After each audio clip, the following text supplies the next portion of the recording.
El ladrón moribundo bajo una nueva luz. Respondiendo el otro, le reprendió diciendo: ¿Ni aún temes tú a Dios estando en la misma condición?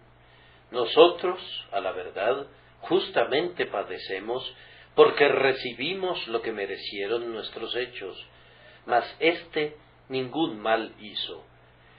Y dijo a Jesús: Acuérdate de mí cuando vengas en tu reino.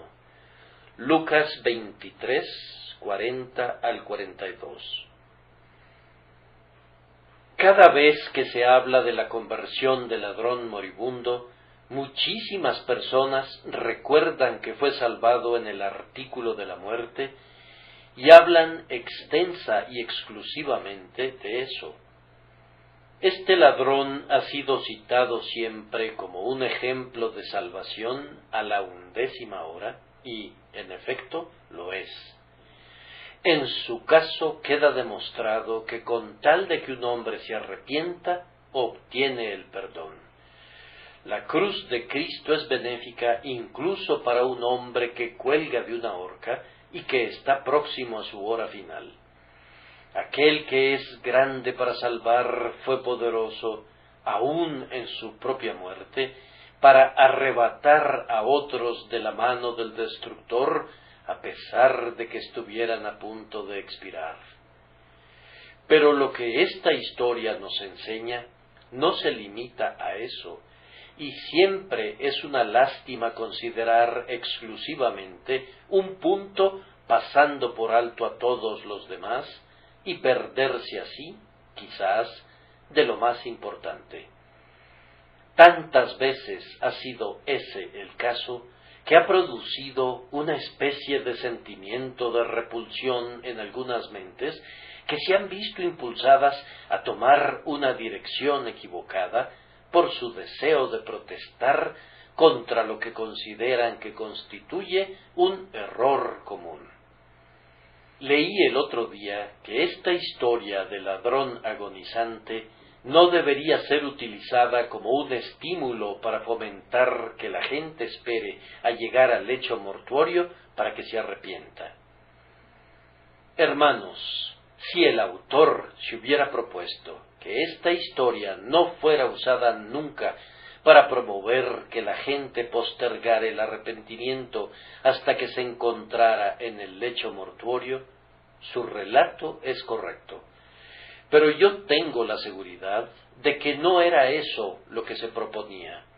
Ningún cristiano podría usarlo, ni lo usaría tan dañinamente. Quien extrajera de la paciencia de Dios una razón para continuar en el pecado, estaría irremediablemente mal. Sin embargo, yo tengo la impresión de que la narración no se utiliza de esa manera con asiduidad y que ni siquiera los peores individuos la utilizan así, y tengo la seguridad de que ninguno de ustedes la usará de esa manera. No puede adaptarse apropiadamente para que se cumplan propósitos perversos con ella. No puede utilizarse para fomentar el robo, como tampoco puede usarse para aplazar el arrepentimiento. Yo podría decir: puedo ser un ladrón porque este ladrón fue salvado, tan racionalmente como podría decir: puedo aplazar el arrepentimiento porque este ladrón fue salvado cuando estaba a punto de morir. Es un hecho que no hay nada, por bueno que sea, que los hombres no pudieran pervertir y convertir en un mal si sus corazones son malvados. La justicia de Dios es convertida en una razón para la desesperación, y su misericordia es convertida en una excusa para pecar. Los impíos se ahogan en los ríos de la verdad con la misma facilidad que lo hacen en los estanques del error.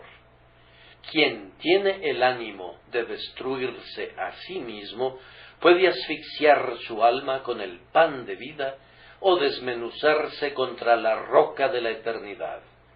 No hay ninguna doctrina de la gracia de Dios, por agraciada que fuera, que los hombres desprovistos de gracia no pudieran convertir en libertinaje.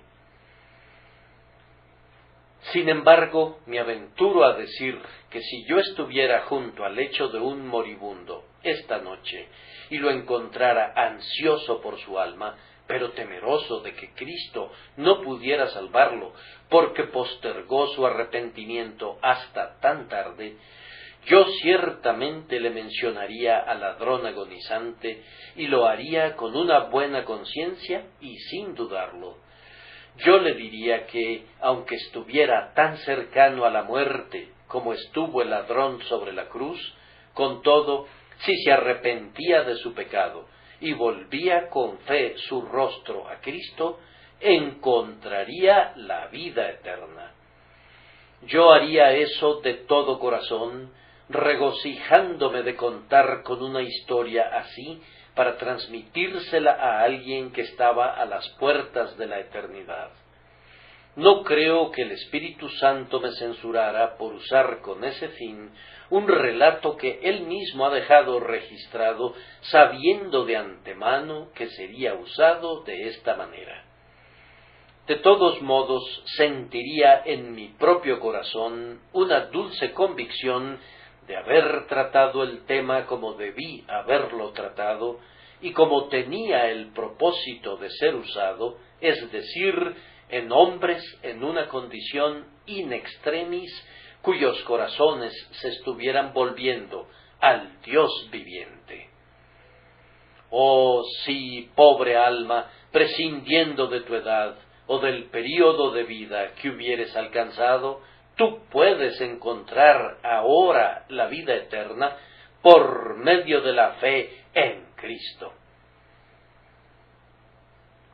El ladrón moribundo se regocijó al ver esa fuente en su día, y allí puedes tú también, aunque tan vil como él, ser limpiado de todos tus pecados.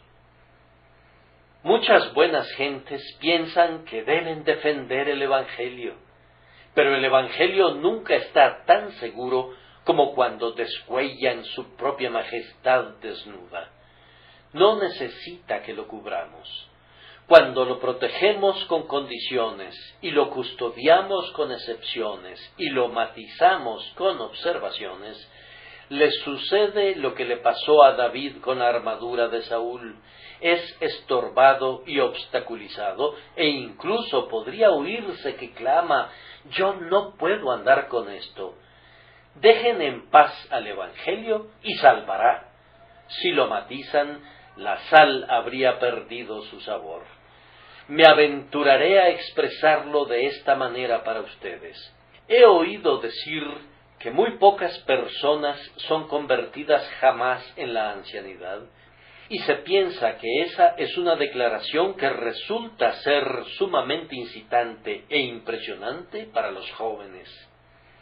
Tiene ciertamente esa apariencia, pero, por otro lado, es una aseveración muy desalentadora para los ancianos. Yo objeto la frecuente repetición de tales declaraciones, pues no encuentro su equivalente en la enseñanza de nuestro Señor ni de sus apóstoles. Ciertamente nuestro Señor habló de algunos que entraron en la viña a la hora 11 del día, y entre sus milagros no sólo salvó a algunos moribundos, sino que resucitó incluso a los muertos. No se puede concluir nada de las palabras del Señor Jesús que vaya en contra de la salvación de los hombres a cualquier hora o a cualquier edad. Yo te digo que en el tema de tu aceptación para con Dios a través de la fe en Cristo Jesús, no importa qué edad tengas ahora, la misma promesa es para cada uno de ustedes: si oyereis hoy su voz, no endurezcáis vuestro corazón. Y ya sea que se encuentren en las primeras etapas de la vida, o que estén a pocas horas de la eternidad, si acuden presurosos ahora en busca de refugio a la esperanza puesta delante de ustedes en el Evangelio, serán salvados. El Evangelio que yo predico no excluye a nadie en razón de la edad o del carácter. Quien quiera que seas, cree en el Señor Jesucristo y serás salvo. Es el mensaje que tenemos que entregarte.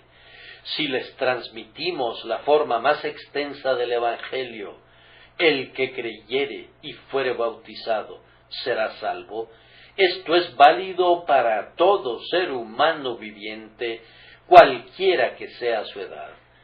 A mí no me da miedo de que esta historia del ladrón agonizante y penitente, que fue directo de la cruz a la corona, sea usada por ustedes inapropiadamente. Pero si fueran lo suficientemente impíos para usarla, no puedo evitarlo. Eso sólo cumplirá la solemne escritura que dice que el Evangelio es olor de muerte para algunos, y que ese mismo Evangelio es olor de vida para otros. Pero yo no pienso, queridos amigos, que lo único especial del caso del ladrón sea la postergación de su arrepentimiento. Lejos de ser el único punto de interés, no es ni siquiera el punto primordial. De cualquier manera, otros puntos son todavía más notables para algunas mentes. Quiero mostrarles muy brevemente que hubo algo especial en su caso respecto a los medios de su conversión. En segundo lugar, algo especial en su fe. En tercer lugar, algo especial en el resultado de su fe mientras permaneció aquí abajo. Y en cuarto lugar, algo especial en la promesa obtenida por su fe, la promesa cumplida para él en el paraíso. Primero, entonces, pienso que deberían notar muy cuidadosamente la singularidad y la peculiaridad de los medios por los que el ladrón fue convertido. ¿Cómo piensan que sucedió? Pues bien, no lo sabemos. No podríamos decirlo. Me parece que ese hombre era un ladrón inconverso e impenitente cuando lo clavaron a la cruz, porque uno de los evangelistas dice: lo mismo le injuriaban también los ladrones que estaban crucificados con él. Yo sé que pudo tratarse de una declaración general y que es reconciliable con el hecho de que pudo ser expresada por un ladrón únicamente, según los métodos usados comúnmente por los críticos. Pero yo no simpatizo con los críticos, aun si son amigables. Yo siento tal respeto por la revelación que nunca permito que entre en mi propia mente la idea de discrepancias y errores. Y cuando el evangelista dice ellos, yo creo que quiso decir ellos, y que estos dos ladrones, en los primeros momentos de su crucifixión, lanzaron improperios al Cristo con el que fueron crucificados. Parecería que por algún medio este ladrón debe de haber sido convertido mientras estuvo en la cruz. Seguramente nadie le predicó un sermón, ni le fue entregado ningún mensaje evangelístico al pie de su cruz, ni se celebró ninguna reunión de oración para orar especialmente por él. ¿No parece que hubiera recibido instrucción alguna, o alguna invitación, o que le fuera dirigida alguna reconvención? Y con todo, este hombre se volvió un creyente sincero y acepto en el Señor Jesucristo. Tengan la bondad de reflexionar sobre este hecho y noten su incidencia práctica en los casos de muchas personas que nos rodean. Muchos de mis oyentes han sido instruidos desde su niñez, han sido amonestados, advertidos, se les ha implorado e invitado, y con todo no han venido a Cristo. En cambio, este hombre, sin ninguna de esas ventajas, creyó en el Señor Jesucristo y encontró la vida eterna. Oh, a ustedes que han vivido bajo el sonido del Evangelio desde su niñez, este ladrón no los consuela, sino que los acusa. ¿A qué se debe que persisten durante tanto tiempo en la incredulidad? ¿No creerán nunca en el testimonio del amor divino? ¿Qué más he de decirles? ¿Qué más podría decirles alguien más? ¿Qué creen que pudo haber convertido a este pobre ladrón? Se me ocurre que pudo haber sido, o más bien, que tuvo que haber sido, la visión de nuestro grandioso Señor y Salvador. Para comenzar, tuvo ante sí el maravilloso comportamiento de nuestro Salvador en el camino a la cruz. Quizá el ladrón se había mezclado con todo tipo de personas dentro de la sociedad, pero no había visto nunca a un hombre como él. Nunca cruz alguna había sido llevada por un portador de la cruz de su aspecto y de su distinción. El ladrón se preguntaría quién podría ser ese personaje manso y majestuoso. Oyó que las mujeres lloraban y se preguntaba si alguien lloraría por él jamás. Pensaba que esa persona debía ser muy singular para que la gente se parara junto a él, con lágrimas en los ojos.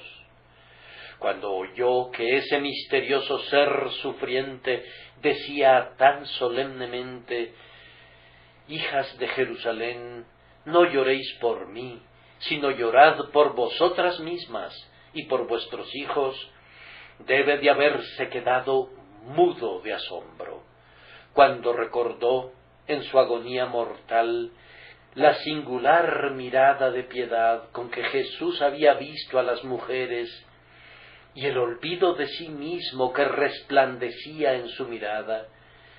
Sintió un extraño ablandamiento. Fue como si un ángel se hubiera atravesado en su senda y le hubiese abierto sus ojos a un mundo nuevo y a una nueva forma de condición humana cuya semejanza no había visto antes. El ladrón y su compañero eran unos sujetos rudos y ásperos.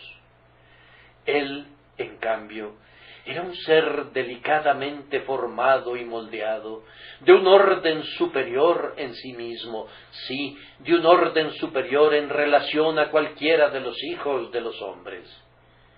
¿Quién podía ser? ¿Qué debía ser? Aunque podía ver que sufría y desfallecía conforme avanzaba en su camino, advirtió que no había ninguna palabra de queja, ninguna nota de execración a cambio de los vituperios de los que era el blanco. Sus ojos prodigaban amor sobre aquellos que lo miraban con odio. Seguramente esa marcha a lo largo de la vía dolorosa fue la primera parte del sermón que Dios predicó al corazón de ese malvado. Fue predicado también a muchos otros que no tomaron en cuenta su enseñanza, pero por la gracia especial de Dios, en este hombre tuvo un efecto ablandador después que pensó y consideró eso. ¿Acaso no fue un probable y muy convincente medio de gracia? Cuando él vio al Salvador rodeado por la soldadesca, cuando vio que los verdugos sacaban los martillos y los clavos y que lo acostaban de espaldas sobre la cruz y metían los clavos en sus manos y en sus pies, este criminal crucificado se quedó sorprendido y asombrado al oírlo decir: «Padre, perdónalos, porque no saben lo que hacen». El ladrón mismo probablemente había enfrentado a sus verdugos con una maldición, pero oyó que este hombre musitaba una oración al grandioso Padre y como judío, ya que probablemente lo era, entendió lo que significaba esa oración. Pero le sorprendería oír que Jesús oraba por sus asesinos. Esa era una petición sin precedente para él, pues no había oído nada parecido y ni siquiera lo hubiera soñado.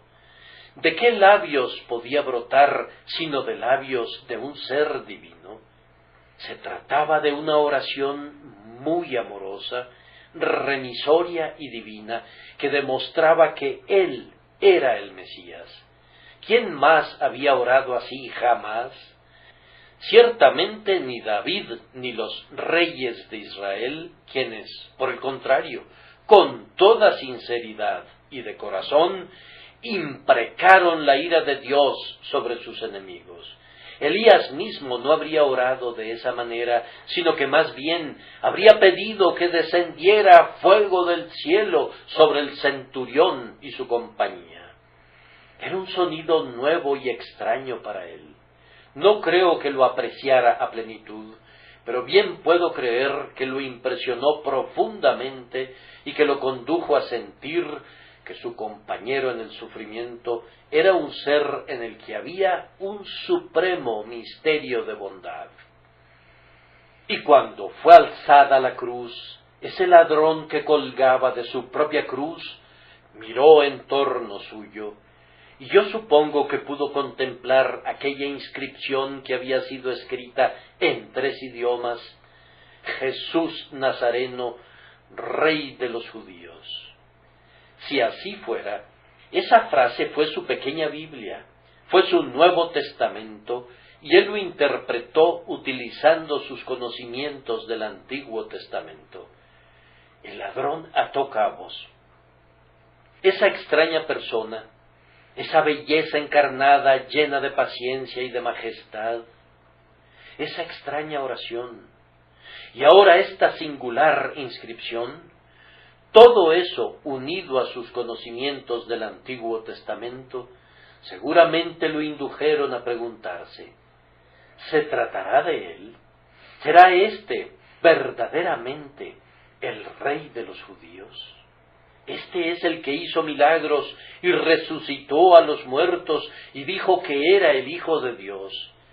¿Será cierto todo eso y será realmente nuestro Mesías? Luego recordaría las palabras del profeta Isaías: despreciado y desechado entre los hombres, varón de dolores, experimentado en quebranto. Ciertamente llevó él nuestras enfermedades y sufrió nuestros dolores. Bueno, se diría, nunca antes entendí ese pasaje del profeta Isaías, pero debe de referirse a él. El castigo de nuestra paz fue sobre él. ¿Pudiera ser este el mismo que exclamó en los Salmos: horadaron mis manos y mis pies? Al mirarlo de nuevo, sintió en su alma esta convicción: tiene que ser él. ¿Podría haber otro tan parecido a él? Sintió que esa convicción se deslizaba furtivamente en su espíritu. Luego miró de nuevo y observó de qué manera todos los hombres que estaban al pie de la cruz lo rechazaban y lo despreciaban y siseaban al mirarlo y le abucheaban, y todo eso haría que el caso fuera más claro. Todos los que me ven me escarnecen, estiran la boca, menean la cabeza, diciendo: se encomendó a Jehová, líbrele él, sálvele, puesto que en él se complacía. ¿Acaso este ladrón moribundo descifró el Evangelio en los labios de los enemigos de Cristo? Ellos decían: a otros salvó. Ah, pensó, ¿salvó a otros? ¿Por qué no habría de salvarme a mí? ¿Qué magna porción del Evangelio fue esta para el ladrón agonizante? A otros salvó. Pienso que puedo nadar hasta el cielo sobre esa tabla. A otros salvó, porque si salvó a otros, puede salvarme a mí con toda seguridad. De esta manera, las propias cosas que los enemigos arrojaban desdeñosamente contra Cristo serían un evangelio para este pobre ser agonizante. Cuando he tenido la desventura de leer cualquiera de los nefastos impresos que nos son enviados por puro escarnio, en los que nuestro Señor es el blanco del ridículo, he pensado, vamos, tal vez las personas que lean estas abominables blasfemias puedan, a pesar de todo, aprender en ellas el Evangelio. Pueden recoger una joya del muladar y comprobar que su brillantez está incólume, y tú puedes recoger el Evangelio de una boca blasfema, y será, a pesar de todo, el Evangelio de salvación.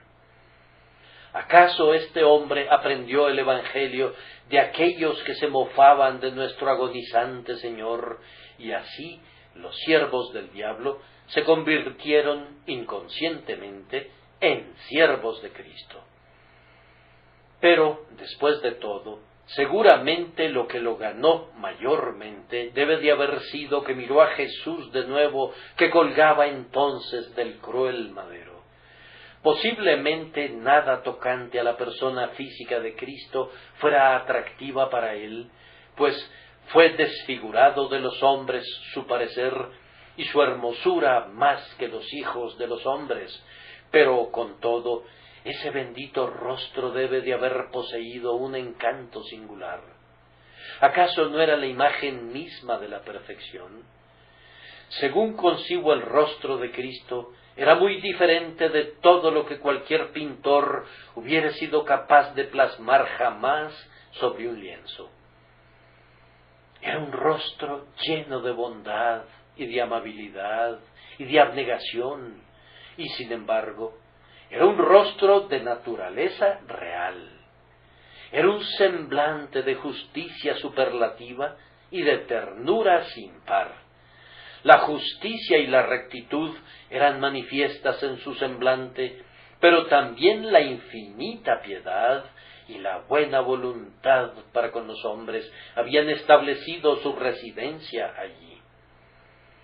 Era un rostro que los habría impactado de inmediato como único en su clase, un rostro que no podría ser olvidado nunca y que no podría ser entendido plenamente jamás.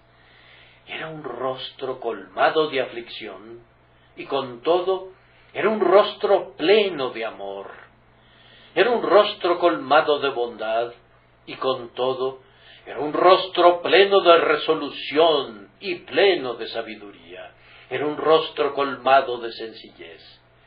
Tenía la faz de un niño o de un ángel, y no obstante, tenía peculiarmente el semblante de un hombre. La majestad y el abatimiento, lo sacro y el sufrimiento estaban allí extrañamente mezclados. Él era, evidentemente, el Cordero de Dios y el Hijo del Hombre. Cuando el ladrón miró, creyó. ¿Acaso no es muy singular que la propia visión del Maestro lo ganara? La visión del Señor sumido en agonía, y en vergüenza, y en muerte. Apenas habría habido una palabra. Ciertamente no hubo ningún sermón. No hubo asistencia a la adoración en día de reposo. No hubo una lectura de libros piadosos. No hubo ningún llamado de una madre, o de un maestro, o de un amigo. Pero la visión de Jesús lo ganó. Yo lo registro como algo muy singular, como algo que debemos recordar ustedes y yo, y en lo que debemos reflexionar con la misma viveza con la que reflexionamos en la tardía conversión de este ladrón. Oh, que Dios por su misericordia convirtiera a todos en este tabernáculo. Oh, que yo pudiera tener una participación en ello por la predicación de la palabra. Pero yo sería igualmente feliz si llegaran al cielo de cualquier manera, sí, si el Señor los llevara allá sin ministerios externos, o conduciéndolos a Jesús mediante algún simple método tal como el que adoptó con este ladrón. Si lo hiciera, él recibiría la gloria, y su pobre siervo se alegraría sobremanera. Míralo a él y sé salvo, incluso en esta misma hora. Pero ahora quiero que pensemos un poco en el carácter especial de la fe de este hombre, pues yo pienso que este individuo ejerció una fe muy singular en nuestro Señor Jesucristo. Yo cuestiono grandemente que se pudiera encontrar fácilmente fuera de las Escrituras, o incluso en las propias Escrituras, una fe igual y paralela a la fe del ladrón agonizante. Observen que este hombre creyó en Cristo cuando literalmente lo veía morir, la muerte de un criminal, bajo circunstancias que involucraban la más grande vergüenza personal. Ustedes no han concebido nunca vívidamente lo que significa ser crucificado. Ninguno de ustedes podría hacerlo, pues ese espectáculo no ha sido contemplado nunca en la Inglaterra de nuestros días. No hay ni un solo hombre, ni una sola mujer aquí que haya concebido claramente en su propia mente la muerte real de Cristo. Es algo que nos rebasa. Este hombre la vio con sus propios ojos, y que él llamara Señor a quien colgaba de un patíbulo no fue un pequeño triunfo de la fe. Que le pidiera a Jesús que se acordara de él cuando estuviera en su reino, aunque veía que Jesús perdía su vida desangrándose y que era acosado por la muerte, fue un espléndido acto de confianza.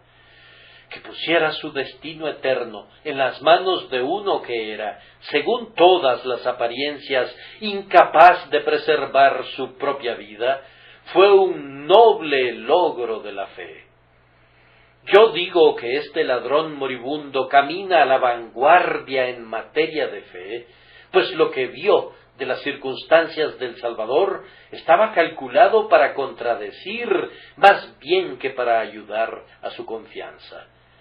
Lo que vio le servía de obstáculo más bien que de ayuda, pues miró a nuestro Señor en el propio extremo de la agonía y de la muerte, y con todo creyó en él como el rey que vendría en breve en su reino. Recuerden también que en aquel momento cuando el ladrón creyó en Cristo, todos los discípulos lo habían abandonado y habían huido. Juan pudo haberse quedado a una corta distancia, y algunas santas mujeres pudieran haber estado un poco más lejos, pero nadie estaba presente para defender con valentía al Cristo moribundo. Judas lo había vendido, Pedro lo había negado, y el resto lo había abandonado, y fue entonces que el ladrón moribundo lo llamó Señor y le dijo: acuérdate de mí cuando vengas en tu reino. Yo llamo a eso una fe espléndida. Vamos, algunos de ustedes no creen, aunque están rodeados de amigos cristianos y aunque son exhortados por el testimonio de aquellos a quienes ven con amor. Pero este hombre, completamente solo, se hace presente y llama a Jesús su Señor. Nadie más confesaba a Cristo en aquel momento.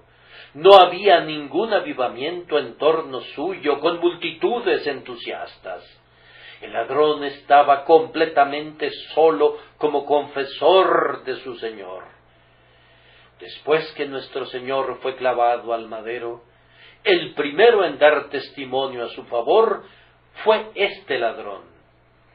El centurión dio testimonio posteriormente, cuando nuestro Señor expiró, pero este ladrón fue un confesor solitario y se aferró a Cristo cuando nadie más diría amén a lo que él dijera.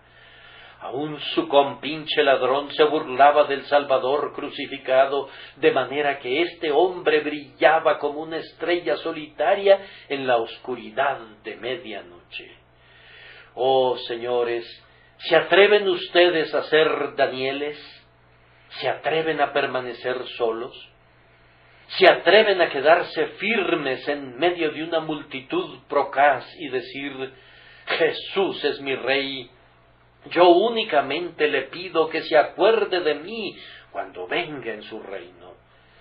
¿Será posible que declaren esa fe cuando los sacerdotes y los escribas, los príncipes y el pueblo, sí, cuando todos estuvieran burlándose del Cristo y estuvieran escarneciéndolo? Hermanos, el ladrón moribundo exhibió una fe maravillosa, y yo les ruego que piensen en esto la siguiente vez que hablen de él. Y me parece que hay otro punto que añade esplendor a esa fe, es decir, que él mismo se encontraba sufriendo una tortura extrema. Recuerden que estaba crucificado. Era un hombre crucificado que confiaba en un Cristo crucificado. Oh, cuando nuestra estructura corporal es atormentada con la tortura, cuando los nervios más tiernos están transidos de dolor, cuando nuestro cuerpo cuelga esperando la muerte sin que se sepa cuánto tiempo durará el tormento, entonces olvidar el presente y vivir el futuro es un gran logro de la fe. Al tiempo de morir, volver la vista a otro moribundo que está a tu lado y confiar tu alma a él es una fe muy prodigiosa. Bendito ladrón, debido a que te han puesto hasta el final como uno de los santos más insignificantes, pienso que debo invitarte a subir de lugar y a tomar uno de los asientos más prominentes entre aquellos que por la fe han glorificado al Cristo de Dios. Vamos, queridos amigos, vean una vez más el carácter especial de la fe de este hombre, que consistió en que vio mucho, aunque sus ojos estuvieron abiertos, por un lapso muy breve. Él no creía en la aniquilación ni en la posibilidad de que el hombre no fuera inmortal. Evidentemente, él esperaba estar en otro mundo y tener una existencia cuando el Señor agonizante viniera en su reino. Él creía todo eso, lo cual es más de lo que muchos creen en estos días. Él también creía que Jesús tendría un reino después de su muerte, un reino a pesar de que estaba crucificado. Creía que él estaba ganando para sí un reino con esas manos clavadas y con esos pies horadados. Esa era una fe inteligente, ¿no es cierto? Creía que Jesús tendría un reino en el que otros participarían y por tanto aspiraba a tener su porción en él. Con todo, tenía ideas apropiadas sobre sí mismo, ya que no dijo: Señor, permite que me siente a tu diestra, o permíteme tener participación en las valiosas cosas de tu palacio, sino que sólo le dijo: acuérdate de mí, piensa en mí, vuelve tus ojos a donde yo estoy, piensa en tu pobre compañero agonizante a tu diestra en la cruz. Señor, acuérdate de mí, acuérdate de mí. Yo veo una profunda humildad en la oración y no obstante veo una dulce, una gozosa y una confiada exaltación del Cristo en el momento en que el Cristo estaba sumido en la más profunda humillación. Oh, estimados señores, si alguno de ustedes ha pensado en este ladrón moribundo tan solo como alguien que postergó el arrepentimiento, quiero que piense ahora en él como alguien que creyó grandemente en Cristo y que lo hizo de una manera grandiosa, y que hicieran ustedes lo mismo, que depositaran una gran confianza en mi grandioso Señor. Nunca ningún pobre pecador confió demasiado en Cristo. Nunca hubo algún caso de algún ser culpable que creyera que Jesús podía perdonarle, pero que descubriera posteriormente que no pudo. Que creyera que Jesús podía salvarle en el acto, pero que despertara para descubrir que era un engaño. No, Sumérjanse en el río de la confianza en Cristo. Sus aguas son aguas en las que se puede nadar, no son aguas en las que se puedan ahogar. Nunca pereció ningún alma que glorificara a Cristo con una fe viva y amorosa en Él. Ven, entonces, con todo tu pecado, sin importar cuál sea. Ven con toda tu profunda depresión de espíritu y con toda tu agonía de conciencia. Ven y aférrate a mi Señor y Maestro con las dos manos de tu fe, y Él será tuyo y tú serás suyo. Vuelve a Cristo tus anhelantes ojos, contempla su sangriento sacrificio, mira en Él tus pecados perdonados, y perdón, santidad y cielo. Glorifica al Rey de Reyes y toma la paz que el Evangelio te ofrece. Creo que les he mostrado algo especial en el instrumento de la conversión del ladrón y en su fe en nuestro Señor agonizante. Pero ahora, con la ayuda de Dios, deseo en tercer lugar mostrarles otra característica especial, esta vez en el resultado de su fe. Yo he oído que la gente dice, bien, vemos que el ladrón moribundo fue convertido, pero que no fue bautizado. Nunca participó en la comunión y nunca se unió a la iglesia. No pudo hacer nada de eso, y lo que Dios hace que sea imposible para nosotros, no lo exige de nosotros. Él estaba clavado en la cruz. ¿Cómo podía ser bautizado? Pero hizo mucho más que eso, pues si bien no pudo cumplir con los signos externos, exhibió de manera sumamente manifiesta las cosas que significan que, en su condición, fue algo todavía mejor. Este ladrón moribundo confesó ante todo al Señor Jesucristo, y esa es la propia esencia del bautismo. Confesó a Cristo. ¿Acaso no lo reconoció ante su compañero ladrón? Hizo la confesión más abierta posible. ¿Acaso no reconoció a Cristo ante todos los que estaban reunidos en torno a la cruz y que estaban ubicados donde podían oírle? Fue una confesión tan pública como era factible hacerla. Sin embargo, ciertos sujetos cobardes reclaman ser cristianos aunque nunca han confesado a Cristo ante nadie, y luego citan a este pobre ladrón como una excusa. ¿Están ellos clavados a una cruz? ¿Están muriendo en agonía? Oh, no, y con todo hablan como si pudieran reclamar la exención que estas circunstancias les proporcionarían. ¡Qué posición tan deshonesta! El hecho es que nuestro Señor exige una confesión abierta, así como también una fe secreta. Y si no quieren ejercerla, no hay ninguna promesa de salvación para ustedes, antes bien, hay una amenaza de que serán negados en el día postrero. El apóstol lo expresa así: si confesares con tu boca que Jesús es el Señor, y creyeres en tu corazón que Dios le levantó de los muertos, serás salvo.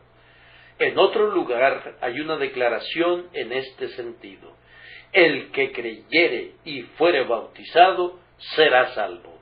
Esa es la manera de Cristo de hacer la confesión de Él.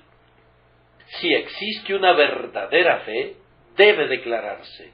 Si ustedes son unas velas que Dios ha encendido, entonces así alumbre vuestra luz delante de los hombres, para que vean vuestras buenas obras y glorifiquen a vuestro Padre que está en los cielos.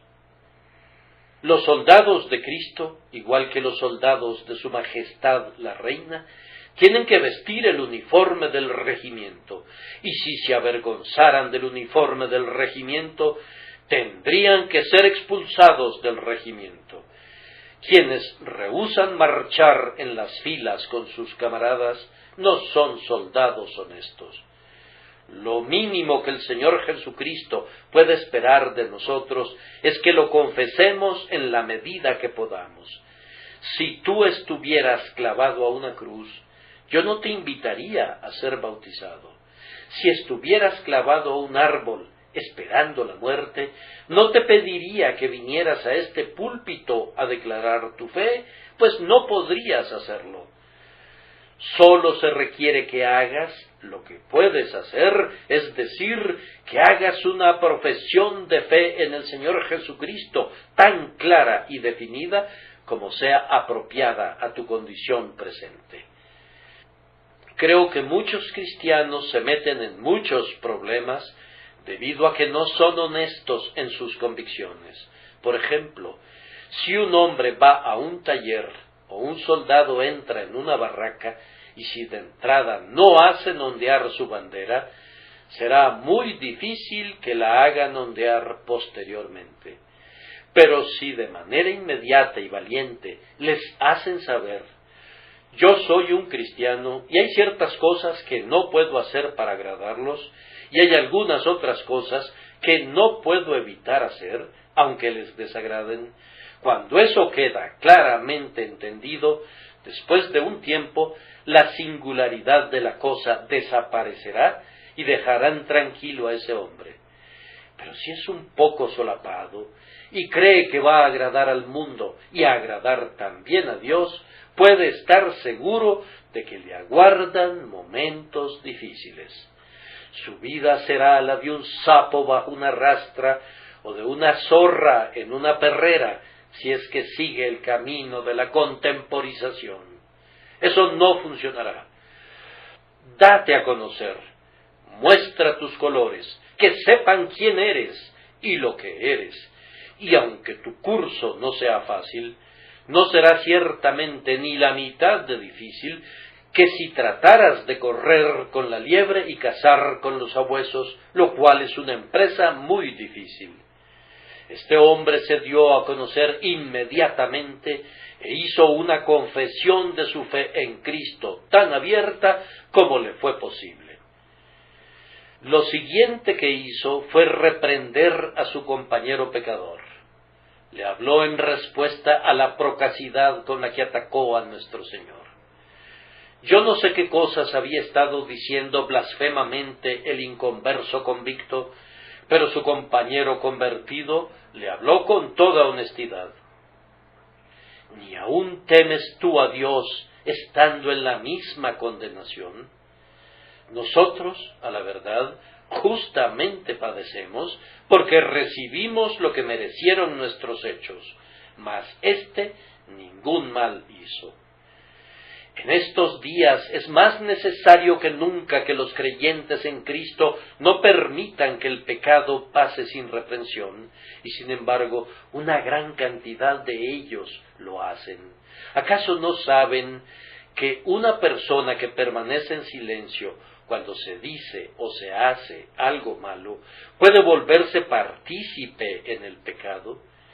Si no reprenden el pecado, quiero decir, por supuesto, en todas las ocasiones apropiadas y con un espíritu adecuado, el silencio de ustedes dará el consentimiento al pecado y serán asistentes y cómplices en él.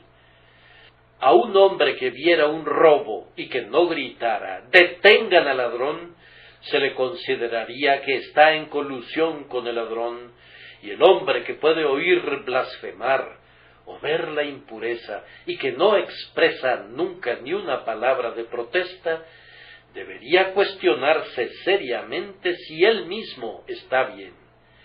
Nuestro concepto de pecados de otros hombres constituye un gran elemento de nuestra culpa personal, a menos que los reprendamos de cualquier manera. El Señor espera que hagamos eso. El ladrón agonizante lo hizo, y lo hizo de todo corazón, y en ello superó a una gran cantidad de personas que alzan en alto su cabeza en la iglesia. A continuación, el ladrón moribundo hizo una confesión plenaria de su culpa. Le dijo al otro que estaba colgado con él: ¿ni aún temes tú a Dios estando en la misma condenación? Nosotros, a la verdad, justamente padecemos. No hay muchas palabras, pero qué mundo de significado contienen. Nosotros, a la verdad, justamente, tú y yo morimos por nuestros crímenes, le dijo, y nosotros merecemos morir. Cuando un hombre está dispuesto a confesar que merece la ira de Dios, que merece el sufrimiento que su pecado le ha acarreado, hay evidencia de sinceridad en él. En el caso de este hombre, su arrepentimiento rutilaba como una lágrima santa en el ojo de su fe, de manera que su fe estaba enjollada con las gotas de su penitencia. Como ya les he dicho muchas veces, sospecho de la fe, que no hace nada como hermana gemela del arrepentimiento. Pero no hay espacio para la suspicacia. En el caso de este confesor penitente, le pido a Dios que ustedes y yo, como resultado de nuestra fe, experimentemos en nuestros propios corazones una obra tan integral como esa. Luego, vean que este ladrón moribundo defiende a su Señor muy virilmente. Dice, nosotros, a la verdad, justamente padecemos, porque recibimos lo que merecieron nuestros hechos, mas éste ningún mal hizo. ¿Acaso no fue dicho bellamente eso? Él no dijo, este hombre no merece morir, sino, mas éste ningún mal hizo. Quiere decir que él es perfectamente inocente. Ni siquiera dice, él no ha hecho nada malo, sino que incluso asevera que no ha actuado sin sabiduría o indiscretamente. Mas éste ningún mal hizo. Este es un testimonio glorioso de un hombre moribundo en favor de alguien que fue contado con los pecadores y que estaba siendo inmolado debido a que sus enemigos le habían acusado falsamente. Amados, yo solo oro pidiendo que ustedes y yo podamos dar un testimonio tan bueno en favor de nuestro Señor como lo hizo este ladrón. No debemos pensar mucho en su tardía conversión. Deberíamos considerar mucho más cuán bendito fue el testimonio que dio en favor de su Señor cuando más necesario era.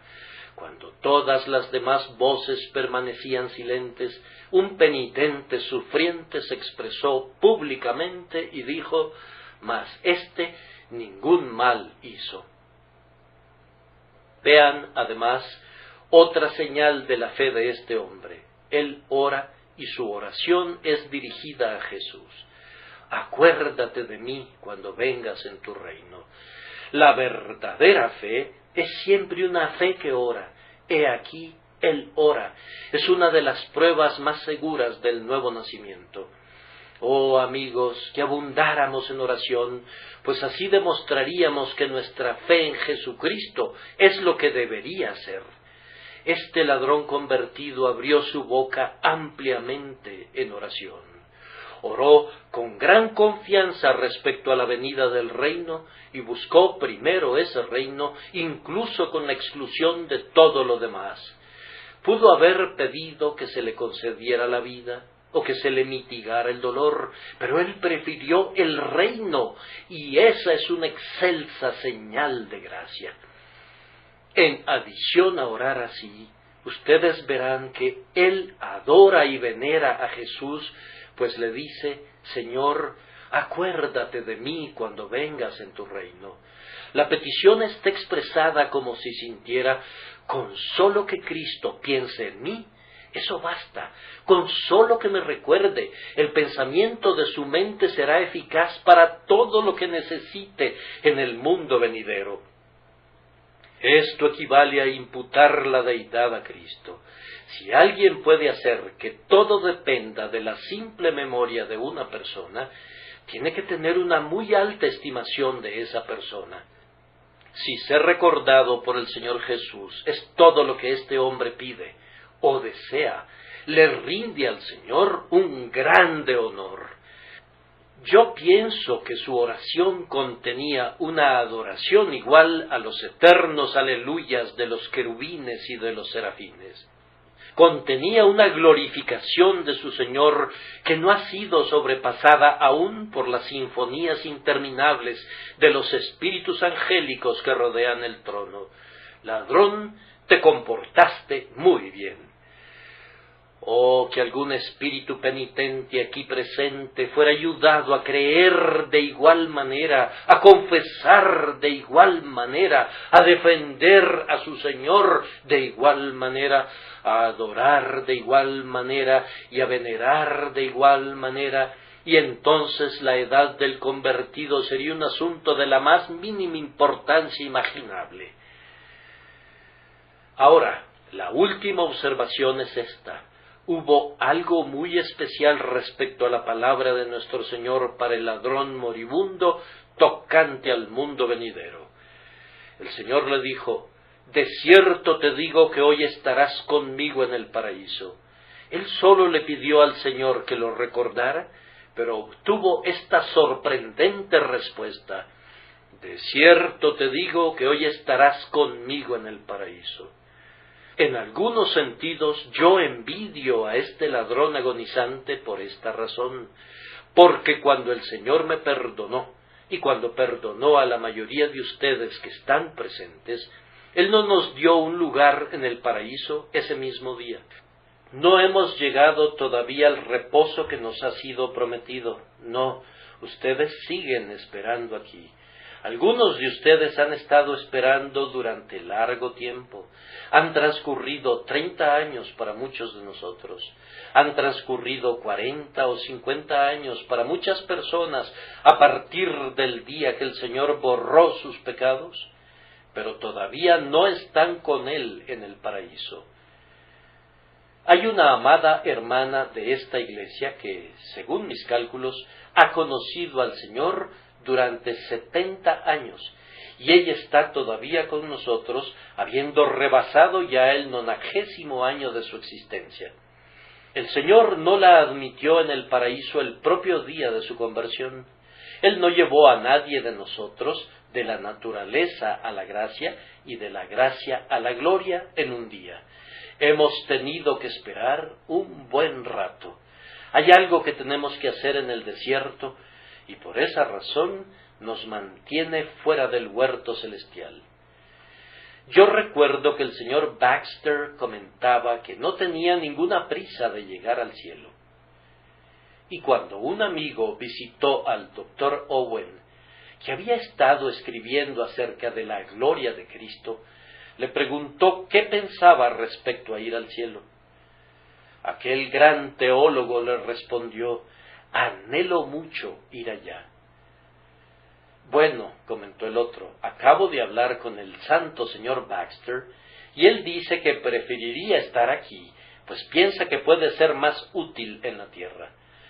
Oh, dijo el Dr. Owen, mi hermano Baxter está siempre lleno de una piedad práctica, pero a pesar de eso, yo no podría decir que estoy deseoso en absoluto de quedarme en esta condición mortal. Yo preferiría partir. Me parece a mí que cada uno de esos dos individuos debe de haber correspondido a una de las dos mitades de Pablo. Pablo estaba compuesto por esas dos mitades, pues estaba deseoso de partir, pero también estaba dispuesto a permanecer en la tierra porque era necesario para la gente. Nosotros quisiéramos juntar ambos componentes y, como Pablo, tener un fuerte deseo de partir y estar con Cristo y, no obstante, estar dispuestos a esperar, si es que podemos servir a nuestro Señor y a su Iglesia. Con todo, quien es convertido y entra en el cielo esa misma noche, tiene lo mejor. Este ladrón desayunó con el diablo, pero comió con Cristo en la tierra y cenó con Él en el paraíso. Esa fue una breve obra, pero fue una obra bendita. ¿De qué turba de problemas escapó? ¿Qué mundo de tentación desconoció? ¿Qué mundo impío abandonó? Acababa de nacer como una ovejita engendrada en el campo, pero fue tomada y llevada al pecho del pastor de inmediato. No recuerdo que el Señor le hubiera dicho lo mismo a nadie más. Me atrevo a decir que pudiera haber sucedido que algunas almas hubieran sido convertidas y se hubieran ido al hogar de inmediato, pero nunca oí de nadie que tuviera tal seguridad de parte de Cristo como este hombre la tuvo. De cierto te digo, con tal garantía personal, de cierto te digo que hoy estarás conmigo en el paraíso. Ladrón moribundo, tú fuiste favorecido más que muchos, pues se te concedió estar con Cristo, lo cual es muchísimo mejor, y estar con Él tan pronto. ¿Por qué el Señor no nos envía así, de inmediato al paraíso a todos nosotros? Es debido a que debemos hacer algo en la tierra. Hermanos míos, ¿están haciéndolo? ¿Están haciéndolo? Algunas buenas gentes están todavía en la tierra, pero ¿por qué? ¿Cuál es la utilidad de ellas? No puedo imaginarlo. Si en verdad pertenecen al Señor, ¿para qué están aquí? Se levantan por la mañana y toman su desayuno, y a su debido tiempo comen y cenan y se retiran a la cama y duermen. En una hora apropiada se levantan a la mañana siguiente y hacen lo mismo que hicieron el día anterior. ¿Acaso eso es vivir para Jesús? ¿Es vida eso? No significa mucho. ¿Puede ser eso la vida de Dios en el hombre? Oh miembros del pueblo cristiano, justifiquen al Señor que los mantiene esperando en la tierra. ¿Cómo pueden justificarlo sino sirviéndole lo mejor que puedan? Que el Señor les ayude a hacerlo. Vamos, ustedes le deben tanto a Él como el ladrón moribundo. Yo sé que yo debo mucho más. Qué misericordia es que hayas sido convertido cuando eras todavía un muchacho y que hayas sido llevada al Salvador cuando eras todavía una muchacha. Qué deuda y qué obligación tienen los jóvenes cristianos para con el Señor. Y si este pobre ladrón condensó una vida llena de testimonio en unos cuantos minutos, ¿no deberíamos tú y yo, que somos conservados durante años después de la conversión, realizar un buen servicio para nuestro Señor? Vamos, despertemos si es que hemos estado dormidos. Comencemos a vivir si es que hemos estado medio muertos. Que el Espíritu de Dios haga todavía algo de nosotros para que podamos trasladarnos como hacendosos siervos de las labores de la viña a los placeres del paraíso. A nuestro Señor, que fue crucificado una vez, sea la gloria por los siglos de los siglos. Amén.